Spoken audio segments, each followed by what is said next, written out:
good to me.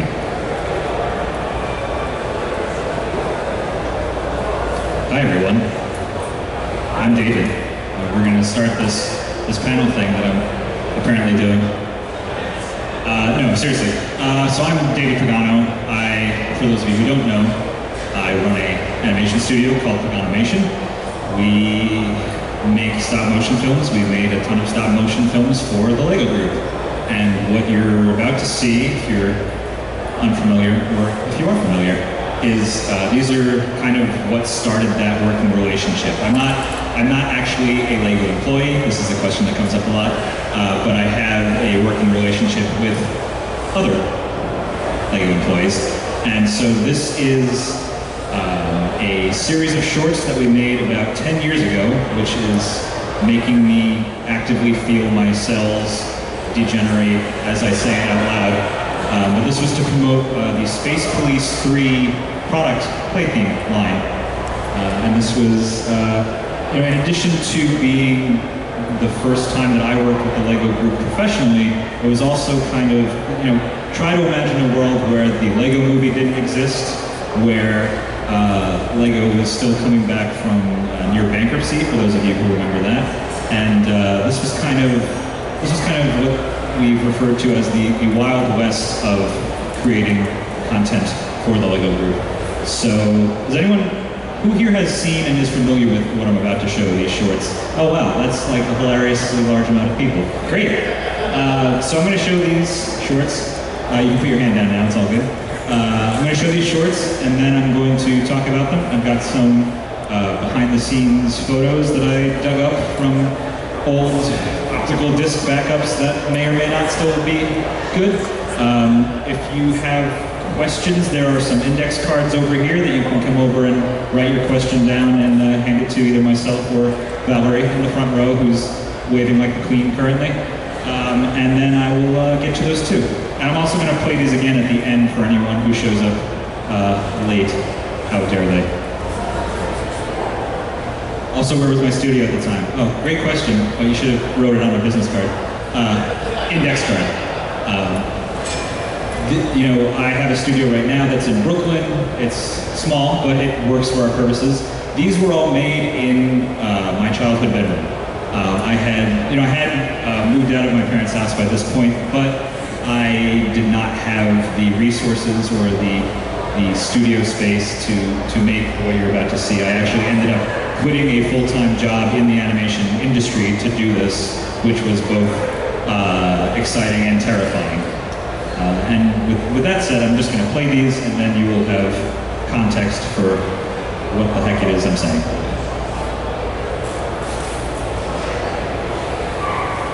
Hey, it's my old logo.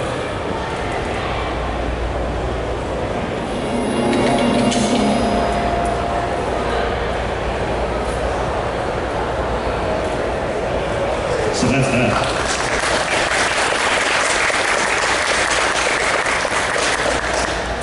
That's a fun graphic to keep up. So those are those shorts. I guess I'll talk a little bit about how I ended up getting to the point where we made these, because there were a couple of false starts. Everything, apart from being a Lego fan as a child and always building things and also being interested in filmmaking, everything in my career can kind of be traced back to a film I made called Little Guys, which you may or may not be familiar with. Raise your hand if you know what I'm talking about. Yeah, that's about the same. Okay. So Little Guys was a thing that I made in college where I assumed that I would not be making Lego films past my college years, so I was like, well, I might as well do this now because it'll be fun and I'm going to enjoy what I'm making rather than, I think what's expected of you in art school is to make a really lofty, pretentious film about the perils of life and how difficult it is as a struggling young artist as you look wistfully into the distance.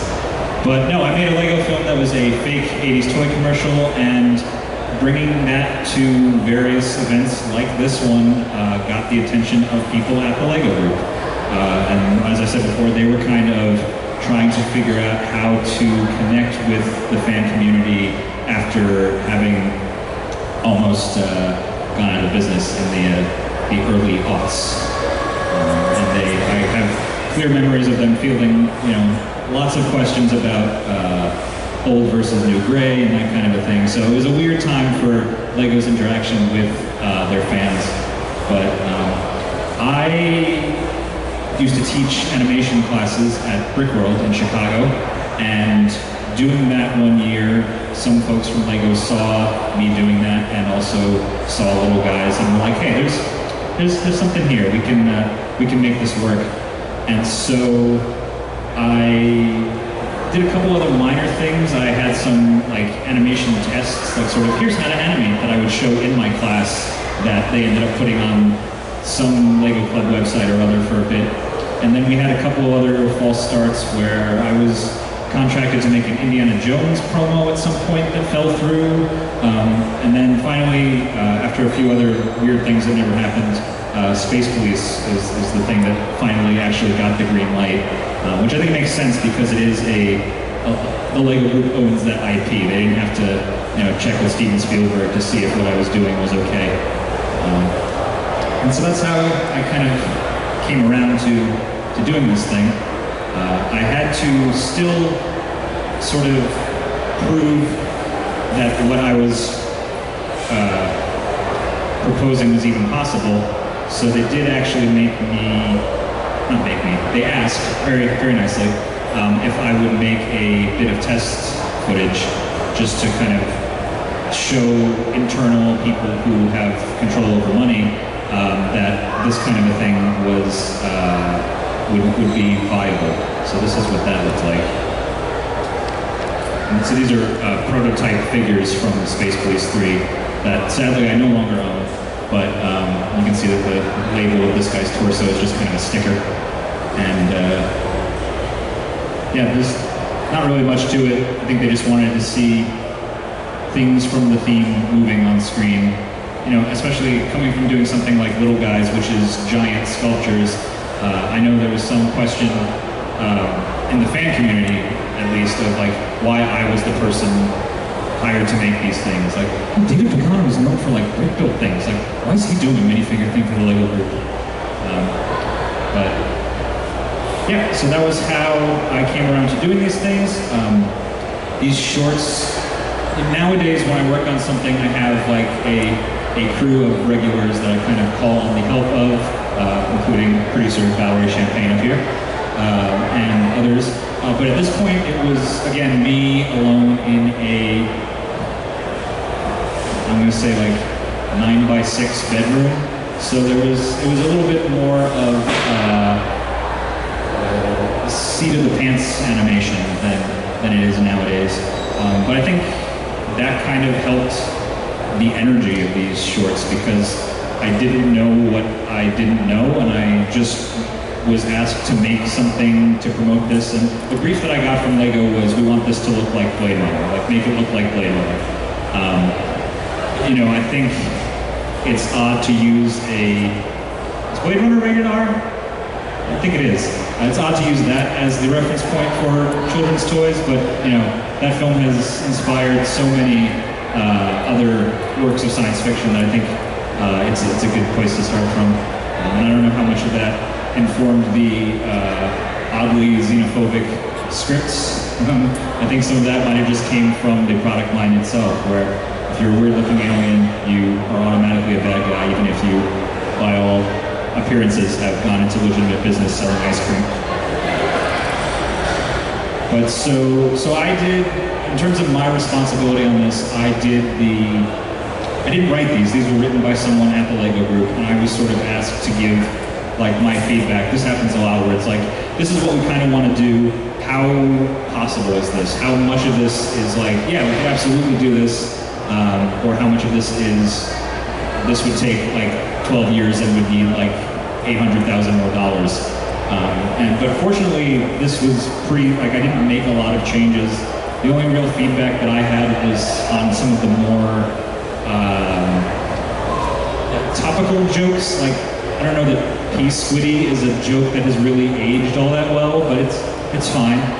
Yeah, it is what it is. But so scripts came from Lego.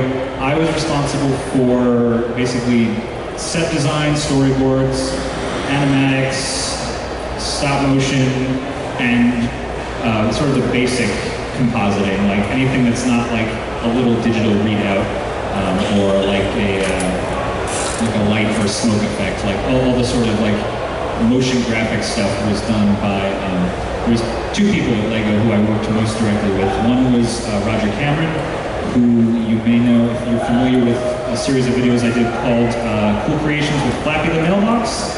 Anybody know what that is? Yeah, okay, same people. So Roger was the voice of Flappy and was kind of responsible for a lot of the Club TV stuff. And then Scott Dakota was the motion graphics person. He was an art director. I'm big fans of Scott in the back. He was a motion graphics person and did a lot of the sort of, when there's video camera overlays and things like that, that was sort of his forte. Sadly, I'm hesitating on this because Scott tragically passed away last year, so that was kind of a huge blow to anyone who knew or worked with him. But both of those folks are responsible for me interacting with the Lego group, so I owe them both a lot. So that was sort of like the main team, was like the three of us, and so I would produce an episode and send them stuff for review, and then they would give me feedback, and all of these 6 shorts unfolded over the course of about a year, I'd say. We started in December of 2008. I'm going to not ask about how old some of you were in December 2008, but we started talking about it, getting scripts going, and then by around March of 2009 is when production went into full swing, and when I left my old job and hesitatingly dove into this world. What else do I have to show? I have some of the things that will illustrate my points better than just me yakking. Let's see. So we did get all the kits early, although some of the things were still stickers as opposed to printed elements, but we got stuff, they sent us stuff like this, which was basically just to give, I keep saying us because I'm so used to working with the crew, but again, they sent me things, and I was alone in a room reviewing them. But things like this, and just trying to give us like flavor for how, there's me saying us again, flavor for how this world should feel. And in terms of the shorts themselves, I'm known for stop motion, but these really are more kind of like mixed media. There's digital stuff, there's motion graphics stuff, and some of the shorts you can see like this sort of grainy live action plate that's here. Let me see another spot where it shows up on the next episode. Yeah, like all the backgrounds here were actually shot, like live footage shot on the set of the Lego Space Police toy commercials. And I think either Roger or Scott just went onto the set while they weren't working and just like walked around with a camcorder and just gave me a bunch of quick times. And I was like, well, I'll see what I can do. The background here is box art from Lego Space Police product line that they gave me layered Photoshop files, and I just used that to kind of make it all feel cohesive. Anytime I've done stuff for the Lego group since this, and starting with this, I always wanted it to feel like it existed in the same world, because they do such a good job of establishing a world for the products that they create, even if that world is oddly biased towards crazy alien monsters. But I wanted it to feel like it was part of that. I didn't want it to feel like someone else came in and did their own redesign. And plus it doesn't make sense to reinvent the wheel. But yeah, so this is kind of like a mixed media thing. And so what else can I show?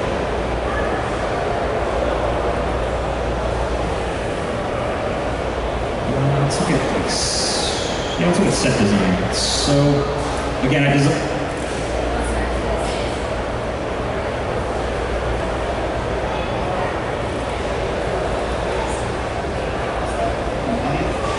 Sorry, Valerie was just reminding me that we worked on a Galaxy Squad animation for Lego years later that was sort of a spiritual successor to this. But so, let's see, this is like the main set that the episodes exist in. You can see Squid Man in there. You see the mouse that I'm moving? Yeah, you can. And this was just a weird mock that I built. I still thought of these as mocks because I was coming from being a fan. And I built this to be very modular so that you could break out these various parts and use them in the backgrounds repeatedly wherever you needed to go. And, you know, again, trying to throw little fan nods in there like the Optim logo and this RoboForce bit. And trying to make it feel very future-y, and I did end up watching like Blade Runner behind the scenes, and they would talk about like just taking backlot buildings and throwing a bunch of ducts and tubes onto it. So I was like, oh, I'll just throw ducts and tubes and that'll be good enough. This one down here. Yeah, there you go, ducts and tubes. So this is probably the part of what I call the alien alley that I was most proud of. This felt like the sort of hero. You know, if this was a product, this would be what I would use for the beauty shot, where I just really like how this all kind of came together and has so many weird things going on. I think this is from a pod racer probably. This is an old police thing. This is a promotional tile from Lego Universe, I want to say. This is from Star Wars, the skate pod set. So just all kinds of things just coming together. Some more views of that. The other nice thing about the Space Police characters themselves, especially the aliens, is that they were all very bright and like vibrant colors. So to make a sort of dark, gloomy police state backdrop was another Lego Universe thing. It made a lot of sense, and then they really popped against the backgrounds, which was nice. Even though, like, you know, I'm saying this stuff now, but at the time I didn't necessarily think explicitly about these things. I just sort of thought it looked cool. And now looking back, I'm like, oh, I understand why I made that decision in my 20s. This is probably one of the few things I can say that about. What else do we have here? This is the Space Police, the headquarters. And again, because the sign was like a digital graphic, this is just blank. This is the actual shot of the headquarters with this very, very high-tech green screen in the background that is literally a piece of paper that I've taped to a C-stand.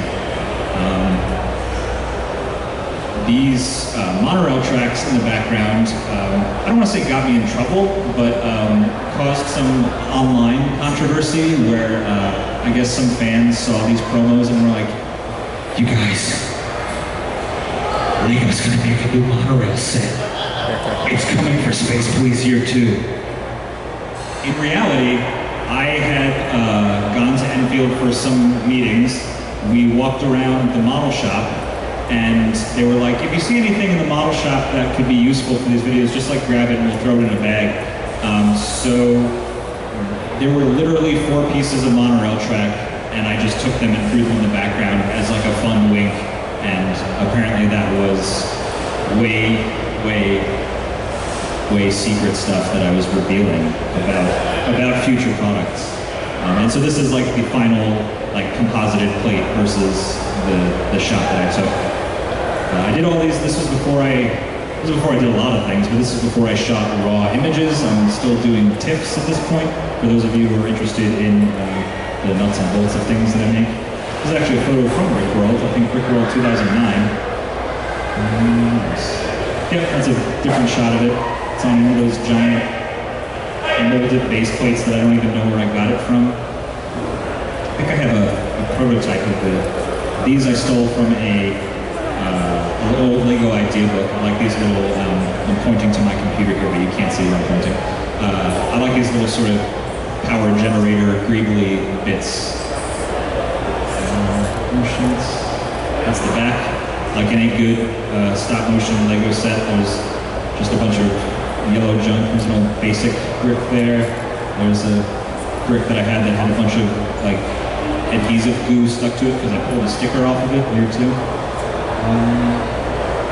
I haven't looked at a lot of this stuff in a long time, so I'm experiencing this along with all of you. There it is. That's a prototype that I did, and it was just a little too, looked more like a jail than in a police precinct. So what else do we have? Oh, some questions showed up.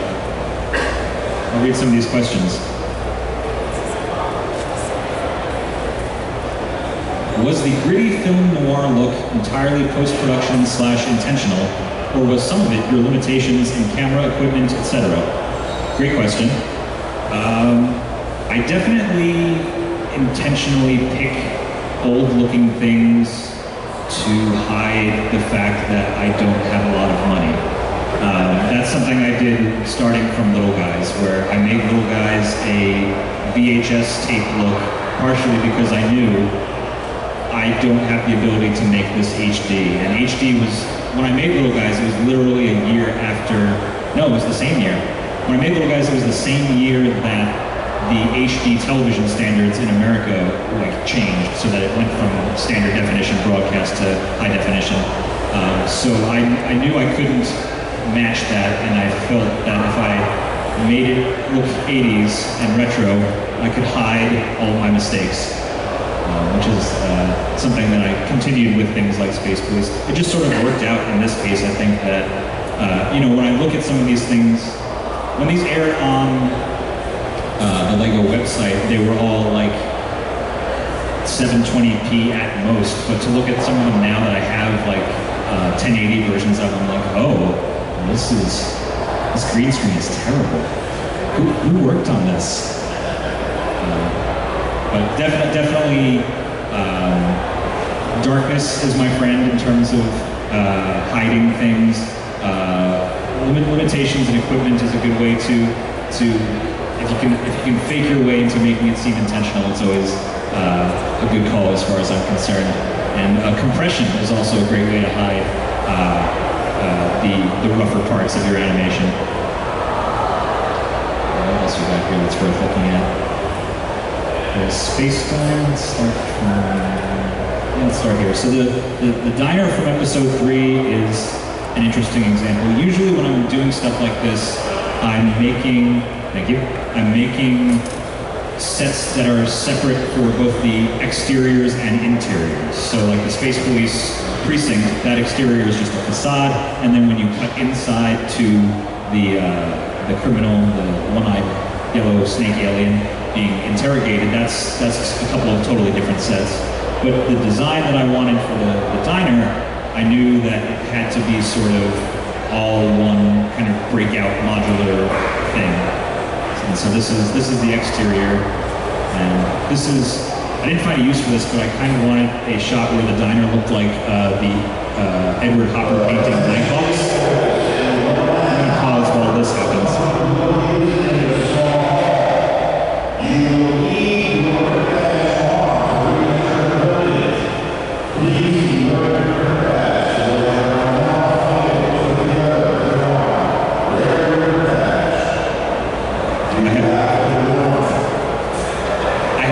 What they just said. Wear your brick badge. Important tip from the voices of our overlords. So this was, I was trying to evoke Nighthawks by Edward Hopper, one of my favorite paintings from one of my favorite artists, and it just did not make it in, but I took this as a reminder of what could have been. And there was a lot of, in terms of just looking in the diner itself, there was a lot of fun, I believe what they refer to sometimes as fig barf, in these series, where I was just making sort of like cyberpunk looking minifigures and having a good time.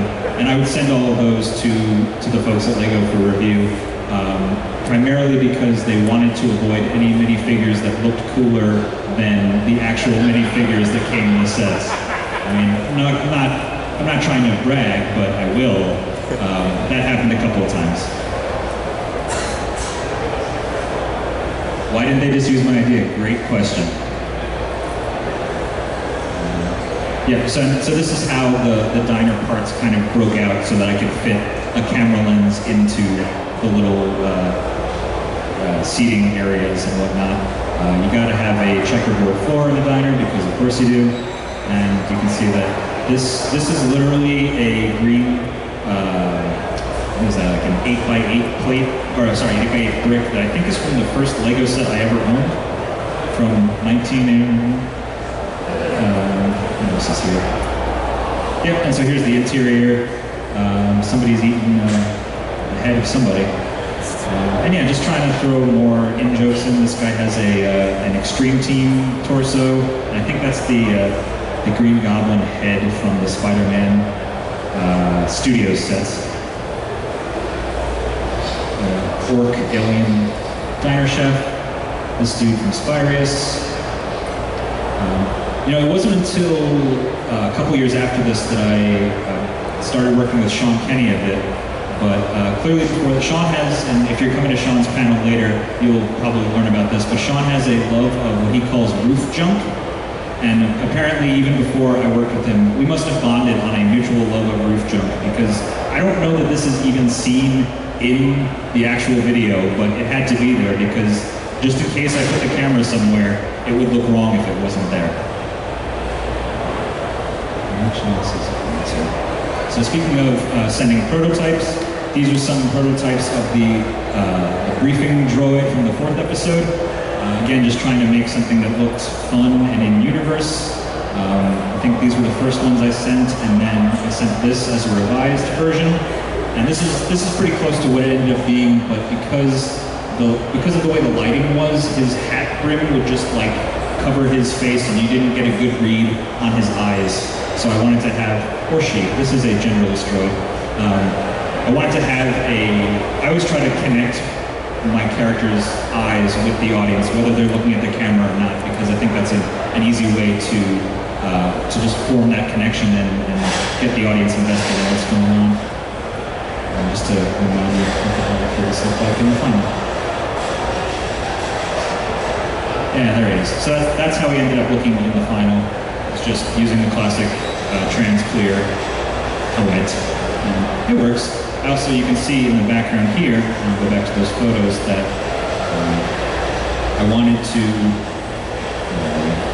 to have nods to Space Police 1 and 2 in the background. There's even a brick journal on the side here. But that kind of Lego fan appreciation was present in the Space Police line itself. And I don't know, I'm trying to think of another line that had done that to that extent before that point. But there's like, the Skull Twins have like Octon logos on their shirts.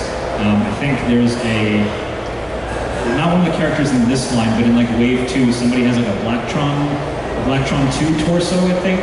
So there's just like a lot of love for Lego space specifically in both the product line and then by extension my videos. I lost my train of thought. But yeah, this briefing room, this was kind of another instance of having an interior that was modular. I'm trying to find a good way to look at it. You can kind of see the seams where base plates disconnect and all the walls come out. These plates here are just holding the various sides of it together. I think this one was, I think I looked at the Apple 1984 commercial. If you're as old as I am, you might know what that is, or if you've ever fallen into a YouTube hole. But that's where like these big like fans and whatnot on the walls come from. I think there was even, if I'm recalling correctly, I think there was even some lights under this stage that I turned on. You know, I don't think power functions existed yet, and all I had was the hottest lower lights in history to light this, which is why a lot of it is very sort of hard light. It's beneficial that it didn't take place during daytime, which a lot of stuff we did later, like for Adventures of Max and some of the other things we worked on, there's a lot of daytime stuff, and that's always the thing I find the most difficult, is trying to approximate the sun. But if you put me in a dark, depressing retro future, I'm right at home. I'm gonna look at another question on the index card that was handed to me. Were you disappointed that you did not get to make a Lunar Limo short? So for those who don't know, the Lunar Limo was, I think, a Wave 2 thing. I don't really understand how Lego waves work, because there was also like Squidman's Pit Stop, which was a Walmart exclusive, I want to say.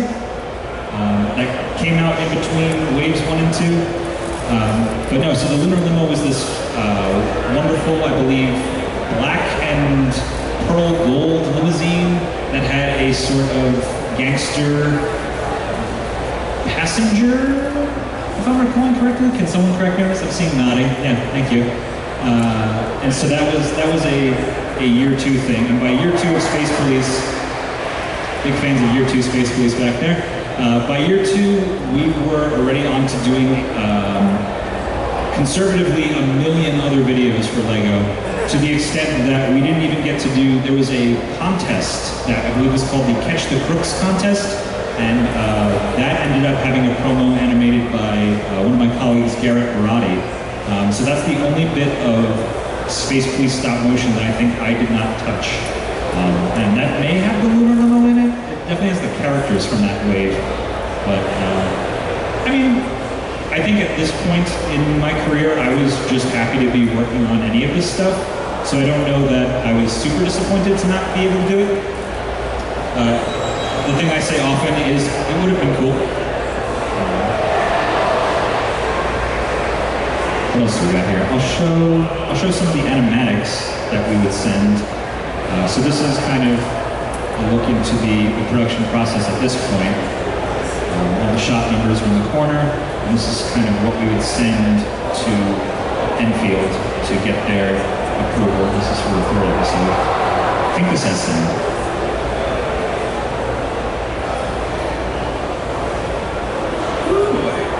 I remember that day. It looked like another Sloan overrise in good old Space Sector 6. That was about to change. While we were waiting on breakfast, the night squad was filling us in with the latest space activity.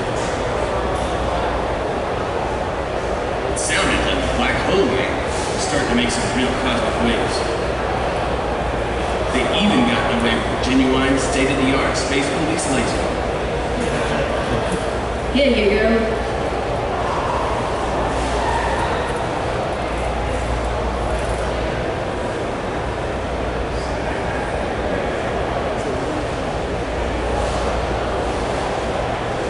Well, that's one that's quick for us to track down. He's gonna have a whole lot of explaining to do back at HQ. So now we're gonna get looking at this. So that would be the kind of thing that I would send to the folks at LEGO. And I'll play, when I play the full episodes again at the end, you can kind of see how that ended up being what it ended up being. But, you know, I'm struggling to remember whether I just got lazy at this point or if it was a schedule thing, but I think you can kind of tell that, you know, person holding a coffee mug, great, I can storyboard that. Alien getting pummeled by diner items and having a camera move, less easy to do as one person. And then of course, that is the destroyed diner, just in case you missed it.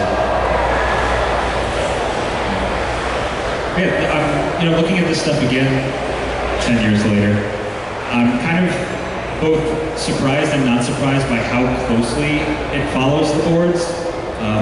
You know, I think my style of stop motion for clients is very much I'm going to nail these shot timings down to the frame, and we're going to get this all sorted out before I shoot the first frame of stop motion, because otherwise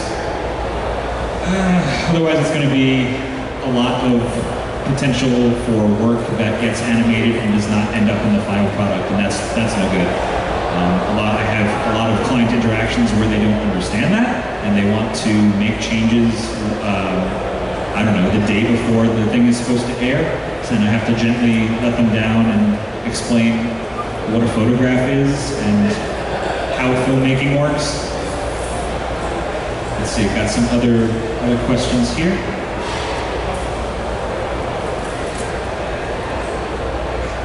Would you consider making a sort of sequel now? Would you consider making a sort of quote-unquote sequel now that Space Police has completed its run? We get these kind of questions a lot through comments and through the website forum. Basically anything that we ever made for the LEGO Group is owned by the LEGO Group. And so typically we don't really make sequels to things that we don't own because there's no financial reason to do it. And were we to make those things, we would be limited in what we could do with them beyond just, you know, sharing them with fans and that kind of a thing. But my usual default answer is that I've gotten questions about like, oh, why didn't you ever make a Rock Raiders Adventures of Max episode? And it's like, well, A, I don't own Adventures of Max, and B, Adventures of Max started in 2010, and Rock Raiders was what, like 1998, I want to say? So that's my default, unfortunately disappointing answer for things like, will you ever make sequels to some of these things? It also ties into one of my other stock answers, like the limo question. I would love to. If there's ever a Space Police 4, if anyone here from Legos has any plans to pitch a Lego Space Police 4 line, I would be happy to be involved with that. If they paid me to make it, yes, thank you, producer Valerie. But yes, there are no current plans to do sequels to anything that we don't own because, again, our hands are kind of tied. Like, in terms of the contracts we had with Lego, I could put things on my website and I could submit them to festivals, but I couldn't really do much else. And honestly, I'm much more interested in making sequels to my own things, like the Herculean task that was Little Guys in Space. And if you don't know what that is, stop by my table at some point this weekend. What else we got? Oh, yeah, a couple more questions. What happened to the prototypes? I sent them back to Lego. I think they didn't want me. We did get to keep all of the actual kits because those would be released at retail. I think they were released the same month that the first episode premiered, which would have been May of 2009. But in terms of the prototypes, we don't have those anymore. I have a couple of things. Thank you. I have a couple of things from some of the episodes, like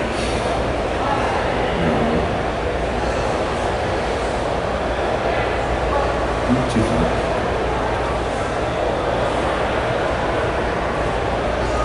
Like I still have ButlerBot, which is, I don't even think I actually designed ButlerBot. I think Roger did that at one of the meetings, and we were like, yeah, that's going in. That happened a lot. Who else is in here? I mean, again, a lot of the things that weren't released at retail were just characters that I made up. So not too many of those still exist either, apart from in the sense that I still have those parts at my studio. Let's see what a rough edit is. All non-patrol units in Sector 6, please be advised of a central precinct briefing at 1800 solar hours. The situation was getting pretty bad if everyone was all orders. Looks like the briefing is gonna have to wait. It's a trap!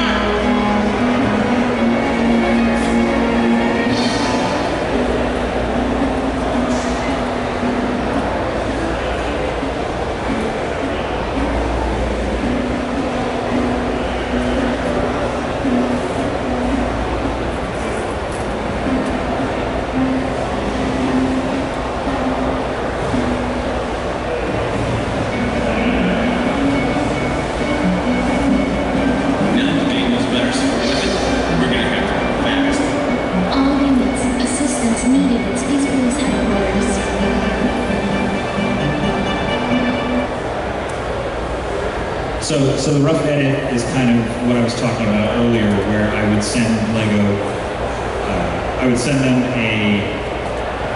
basically all the stuff that I was responsible for. So when you notice things that aren't in here, like it doesn't say anything on this dummy's torso, that was something that they would add in. I think they were, later stuff that we did for Lego was made to be very international.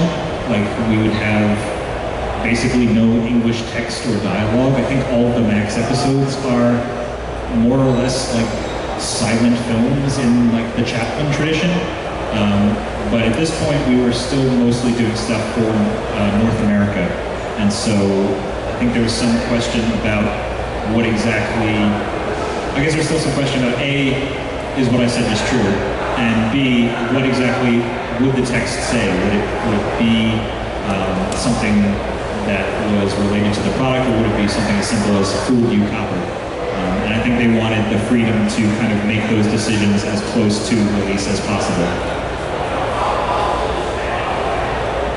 Just wanted to point out that I was right, I did have lights in there. That looks pretty good.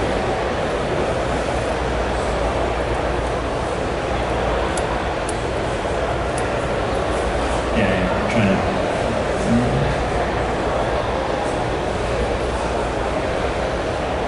If you were to revisit a scene with what you know now, which scene would you revisit?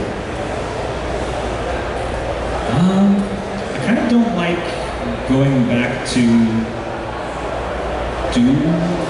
redo old stuff. I think if I made these now, it would look different, certainly. But I also kind of just, sometimes if you go really far back to things I made like in middle school and high school, that stuff I can't bear to watch because it's just cringe-worthingly awful, if that's a word. But this kind of stuff, like, as much as I can see, as I can look at it and see like, oh, this green screen here is a little bit funky. Like, I think overall, the stuff all kind of works.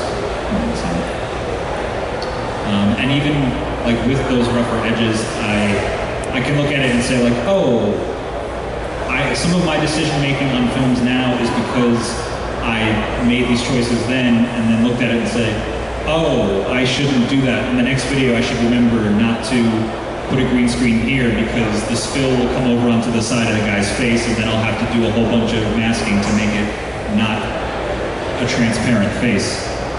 So I don't know that I would redo any of this stuff. Like, I'm pretty happy with how it all looks still. There are very few videos that I've made since Little Guys that that I can't bear to watch. I can think of maybe one, but even when the stuff does not come out the way I want it to, for either complexity or budget or schedule reasons, I still appreciate all of the things that not only end up on screen, but got me to the next place, like got me to the point that I'm at now. And I can look back and say, oh, I can look back 10 years later, you might even say, and say, oh, these mistakes that I made back here and these weird decisions made me a better artist in the future. Ideally.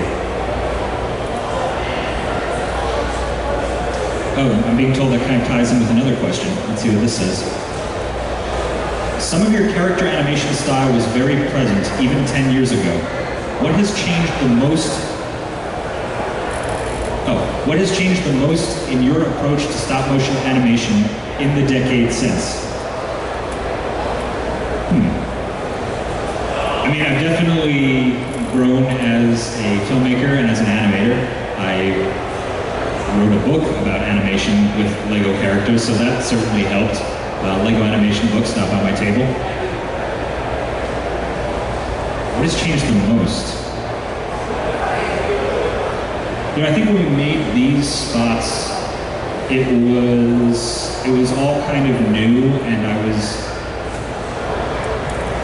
faking my way through it a lot. Like, I knew what I wanted it to look like, but at the same time, I didn't have any prior experience for how to run a production and how to work with clients and work with other people. So I think, if anything, what's changed has been the degree to which I can get things that are in my brain onto the screen with a minimum of generational loss, let's say. Like, I think at this point, like, I love how a lot of this stuff looks. Like, this is another Scott graphic that I couldn't have planned this if I wanted to. And if I had the boards here for this, it would be an alien head with like a steering wheel, and that's it. So this kind of thing is like, it isn't what I thought it would be, but it looks great. I think what has changed in the last decade has been gotten better at having a clearer idea of what I want the whole thing to look like. And I've also surrounded myself with people who are good enough at the things that I'm not good at, to the extent that it all kind of comes together in the way that we plan. For stuff that is made for Paganimation specifically and not necessarily for a client. With client work, I would say the thing that's changed is that we've gotten good about, or we've gotten better, I'll say, about anticipating the kind of questions that come up about stop motion.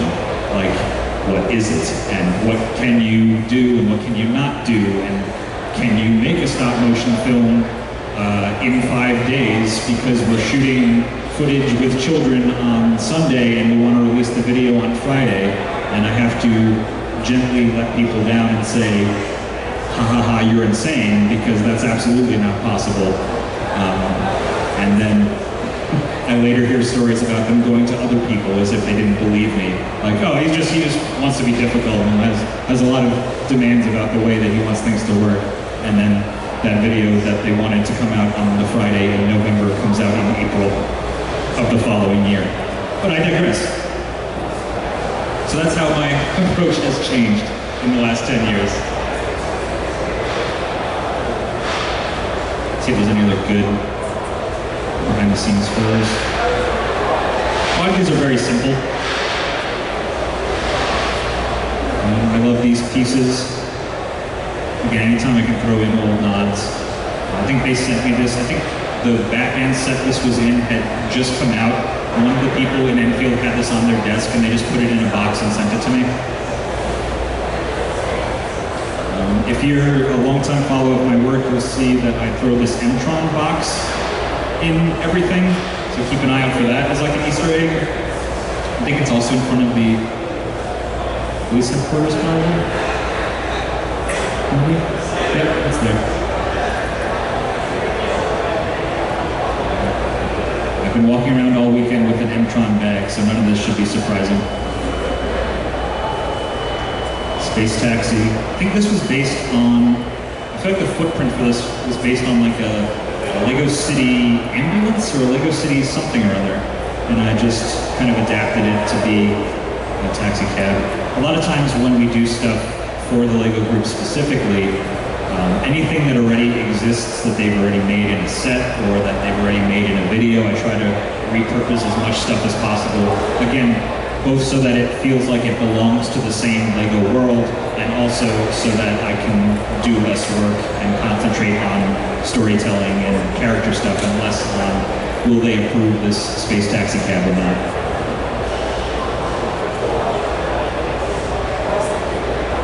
Is that all of these? I think that's all of these. Oh, it's about 4 o'clock now, I'm being told. Cool. I was unable to read for a second. So that's Space Police.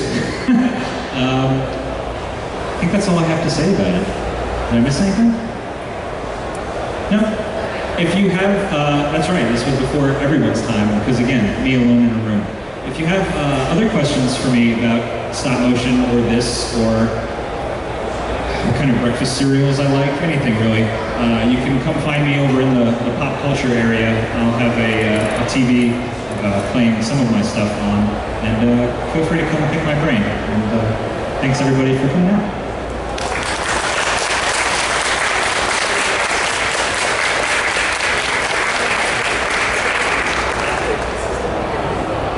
Oh yeah, I was going to loop the video again. Thank you. I'll do that while people file out.